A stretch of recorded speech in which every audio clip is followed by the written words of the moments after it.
Welcome to my channel Homeschool Learner. Today we will learn about clouds.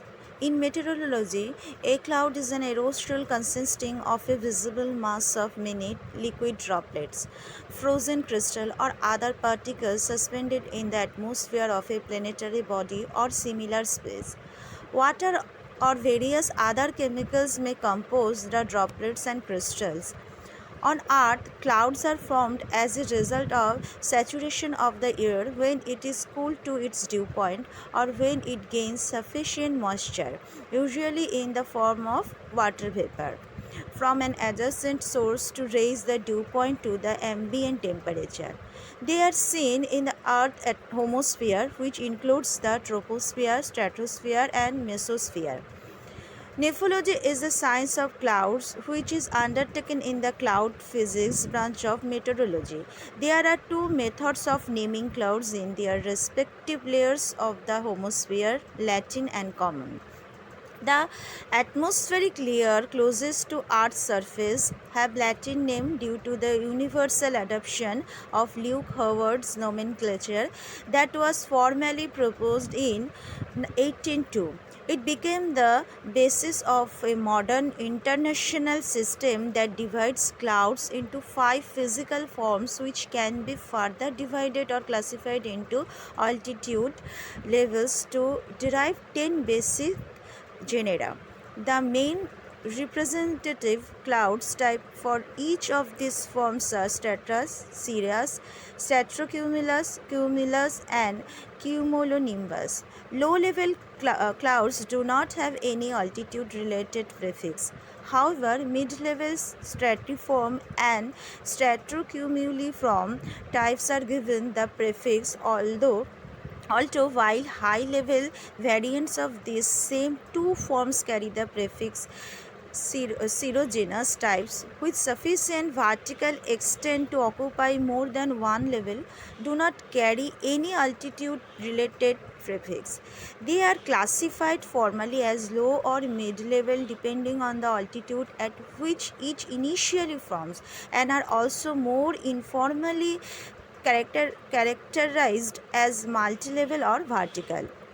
Most of the 10 genera derived by this method of classification can be subdivided into species and further subdivided into varieties. Very low stratiform clouds that extend down to the Earth's surface are given the common names fog and mist but have no Latin names. In the stratospheric and mesosphere, cloud have common names for their main types. They may have the appearance of stratiform veils or sheets, seriform waves, or stratocumuliform bands or ripples. They are seen infrequently, mostly in the polar region of Earth. Clouds have been observed in the atmospheres of their planets and moons in the solar system and beyond. However, due to their different temperature characteristics, they are often composed of other substances such as methane, ammonia, and sulfuric acid, as well as water. Tropospheric clouds can have a direct effect on climate change on Earth. They may reflect incoming rays from the sun, which can contribute to a cooling effect where and when these clouds occur, or trap longer wave radiation that reflects back up from the Earth's surface, which can cause a warming effect. The altitude, form, and thickness of the clouds are the main factors that affects the cooling or of earth and the atmosphere. Clouds that from above the troposphere are too scarce and too thin to have any influence on climate change. Clouds are the main uncertainty in climate sensitivity. Now we will learn about tabular overview on cloud.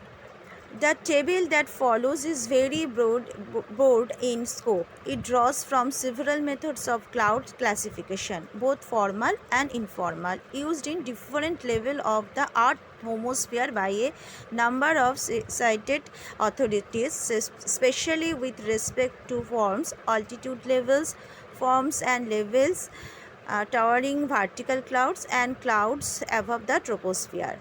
Despite some difference in nomenclature, the classification schemes seen in this article can be combined by using an informal cross classification of physical forms and altitude level to derive the 10 tropospheric genera, the fog and mist that forms at surface level, and several additional measured types above the troposphere. The cumulus genus includes 4 species that indicate vertical size which can affect the altitude levels.